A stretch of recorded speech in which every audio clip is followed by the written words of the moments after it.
Hi, everyone. We are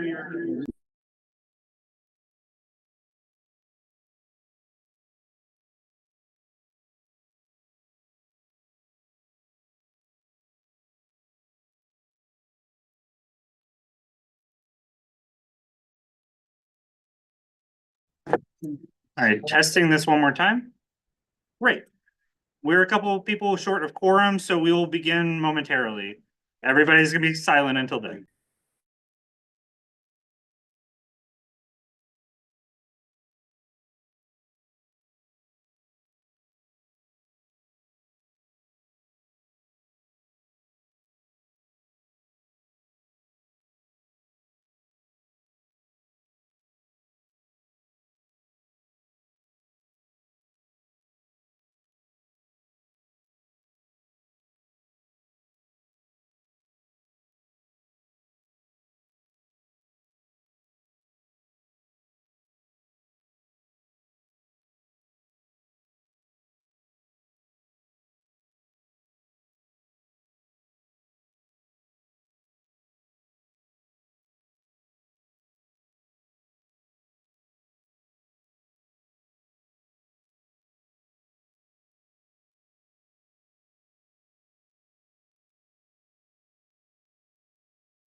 There's no microphones.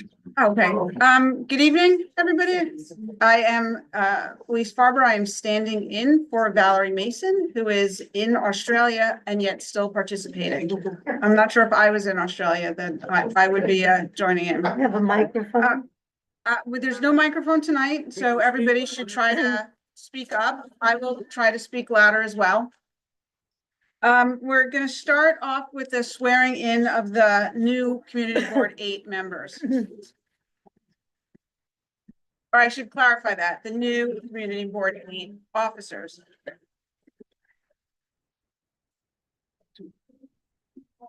Oh, so are we, I think that's all. Yeah, I mean, why don't you guys I'm unmuted. Hi, Valerie. Why don't you guys all Hi. come? We're not behind testing. Can you hand that to Jim whenever he comes up?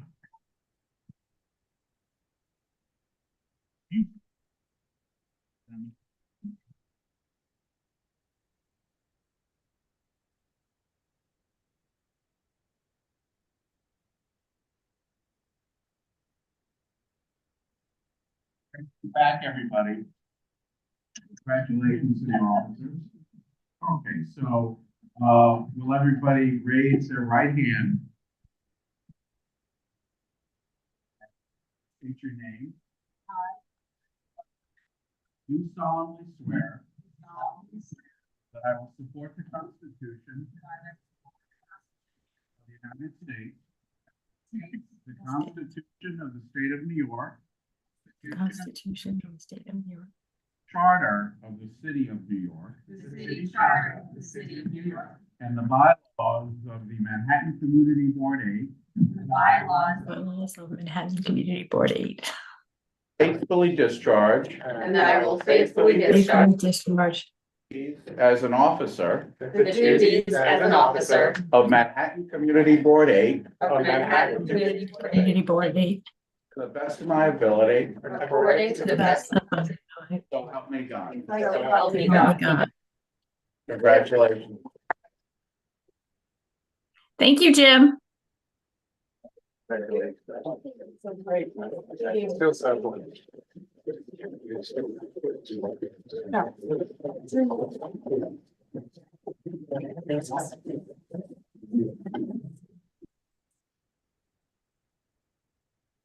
Okay. Moving on to the public session, why don't we get started with our ever-present Evelyn David. Evelyn, you can unmute. That is very efficient. Hi, Go good ahead. evening. I didn't want to break my, hi, oh, can you hear me? Yes, absolutely. Yeah, oh, great. Hi, I hope everybody's well. That was wonderful. Everybody's now sworn in. I didn't know about that one, but I guess that's how it works. You always learn something. So good evening, everybody. I just wanted, the congestion pricing thing is really on my mind, constantly on everybody's. The funny thing is the traffic has really almost disappeared. Okay, on Lexington Avenue in the mornings, and whenever I'm around, it's really much diminished. So it turns out, as somebody told me coming into the city, he went to park in his usual garage uptown coming in, and all the parking garages are filled. I'm like, great. If they had built municipal parking lots up there or anywhere, they'd be raking in so much money, that plus everybody jumping on the subways. So very short-sighted people, okay, once again. And anyway, and the other thing is, how are they going to make their $1 billion? You know, they won't make that. There's hardly anybody on the roads in the morning. I mean, the number is greatly decreased. So that's, you know, and as far as politically speaking, a complete, like, why would you do this now when all the prices are about to escalate with somebody coming in and all the tariffs? So many things to think about into the future, but you know what? This is a wonderful community board. Thank you very much for calling on me, and I'm here. Okay, thank you. Thank you, See you. Evelyn. Yep, you're welcome. For all the public speakers, they'll have, we have a lot of people signed up tonight, so folks will have 1 minute each. Coming up is Stephanie Altman, 1 minute? 1 minute. Okay. And we're doing Zoom, why don't we do everybody in person real quick? Well, no, this one.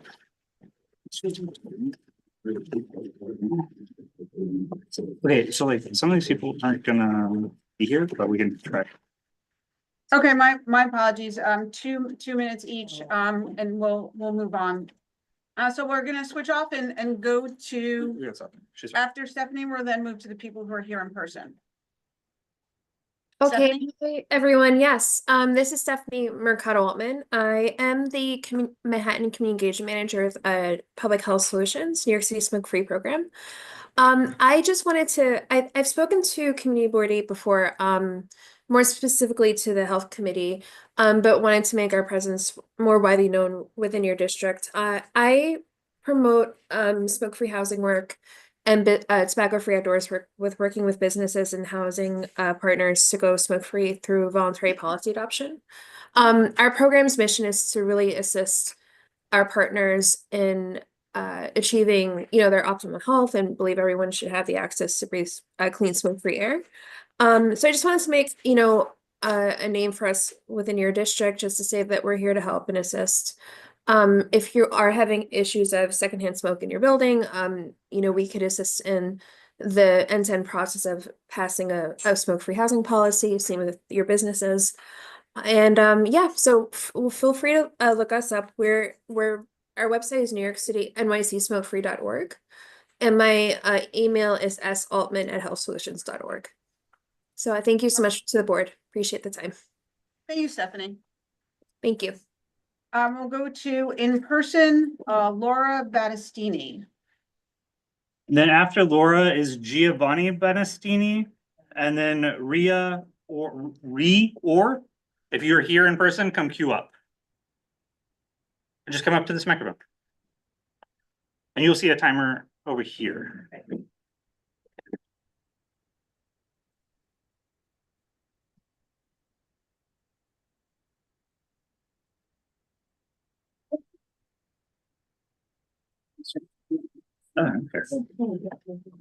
Very good. Speeds. Hi, everyone. I'm Laura Battistini. I'm a resident of Roosevelt Island, Can and you get a little closer to the mic? I came to talk about the Roosevelt Island tram issue. The way it is operating now, it is discriminatory against residents and in favor of tourists.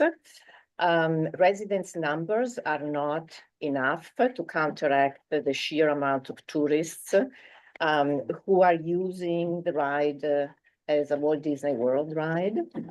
There are literal tourist buses stopping there and sending everybody on the tram, and that's a good day.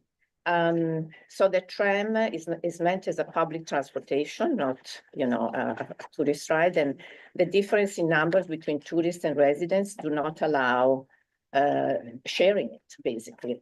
And so residents cannot use it anymore. And we're a small island, we're connected by subway, not the F train. It's notorious for not working well, so we need an extra way to, except swimming, to get into the city. So the Empire State Building, employees do not stand in line with the tourists to get to their offices. They have a separate entrance. And so I think because the ride has become a tourist attraction, thanks to the tourist industry and the developers who have been very active into making it a tourist attraction. So we have to manage it somehow. And so I'm here also on behalf of a lot of other residents to ask that there's a way to separating tourists and residents so that we can go back to use it. And so this is not a problem that is going to go away. Thank you. Thank you. Up next is Giovanni Battistini. Guess what he's going to talk about? Good evening. Can you hear me? Try it. Okay, can you hear me? Okay. Thanks, sir. Okay, my name is Giovanni Battistini. I'm a husband of the lovely woman who just spoke right now. And I'm also a resident of Roosevelt Island, and I came here to advocate for the same reason. As you heard, the tram is overcrowded by tourists.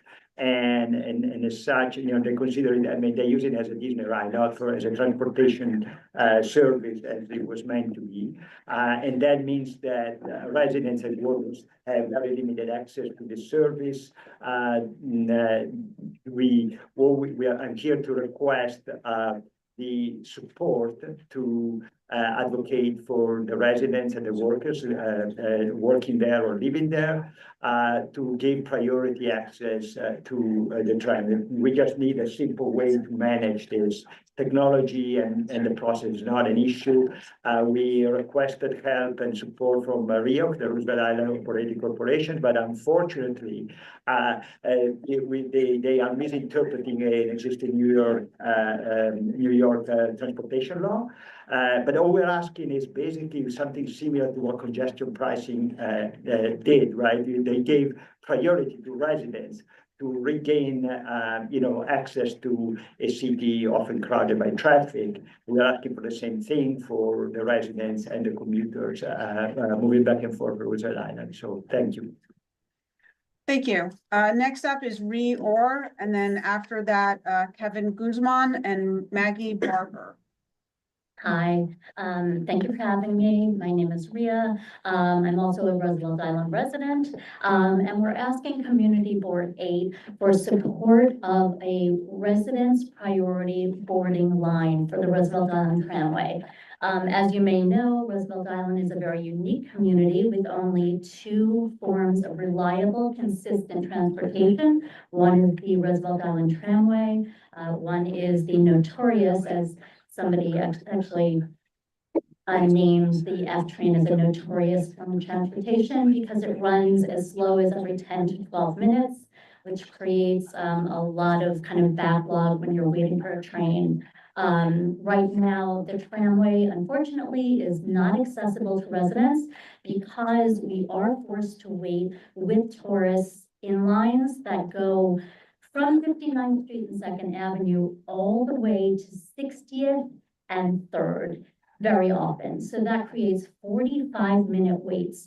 And what we're trying to do is use the tramway as transportation to do things like go to the pediatricians, go to doctor's appointments, go to work, go to school. We're trying to use it as transportation. As the former speaker had mentioned, WEOC, the Roosevelt Island Operating Corporation, has not allowed us to go forth with this priority boarding because they say it does discriminate against one group or another. We, as residents, feel that we are actually being discriminated against because we can't feasibly use it. Nobody can use a form of transportation regularly that you're waiting 45 minutes to board in the cold, in the rain, with other situations. So we ask for your support for Roosevelt Island Tramway priority boarding for residents. Thank you.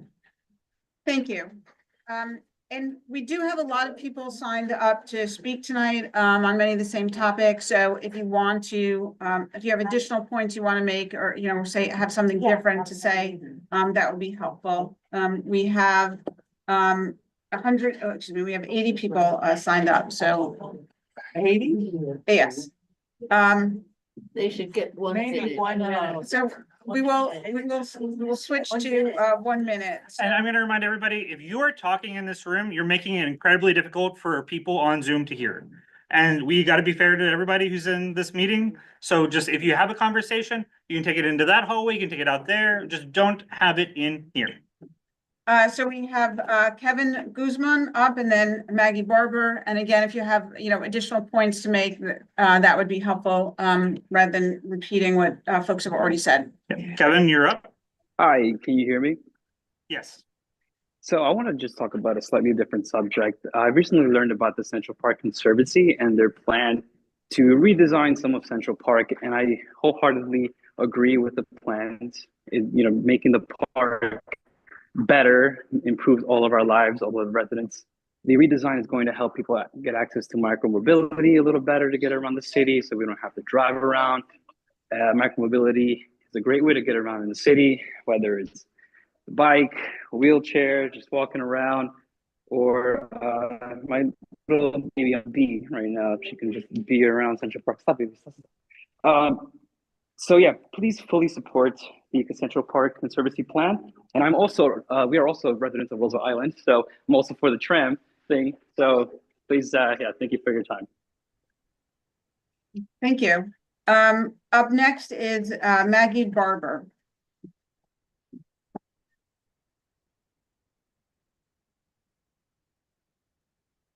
Let's have David Minigan get in line. And Howard Ross Roggs something. Sorry, I butchered your name. Just get in line. Yeah. Hi, I'm Maggie Burnmore, and I am the branch manager of 67th Street Library on 67th between 1st and 2nd. Just a couple of updates. We do have a new English conversation class that we are offering weekly with We Speak NYC. Adults will practice English by watching We Speak NYC videos and discussing them with other adults from all around the world. The program is for intermediate and advanced level English speakers of other languages. There is no registration required. It's every Monday, except for this upcoming Monday, 11:30 to 1:30. And anyone can come in and enjoy the class. We also do monthly book discussions. And next month, we're doing Colson Whitehead's The Colossus of New York. We have copies at the branch. For all of our programs, you can just go on the library's website and get more information. Thank you. Thank you. David? I'm Dave Bedigan. I'm also a public member of the Veterans Committee. I'm also a commandant for the Knickerbocker Grays, and I'm here tonight to thank everybody for your support and getting the governor to sign the bill to allow the cadets to go back into the Park Avenue Armory. I got it. Alice Boris and Liz Kruger did phenomenal work, and it could not have happened without them. They know Albany backwards and forwards. But I have to say, the one takeaway for me is when one person makes a bad decision in this community, we all know the energy, the time, and effort it takes to undo things and do the right thing. So don't give up. You people keep doing the work that you're doing. And I want to thank from the bottom of my heart, I love you all for what you've done to keep that institution alive on the Upper East Side. Thank you so much. Howard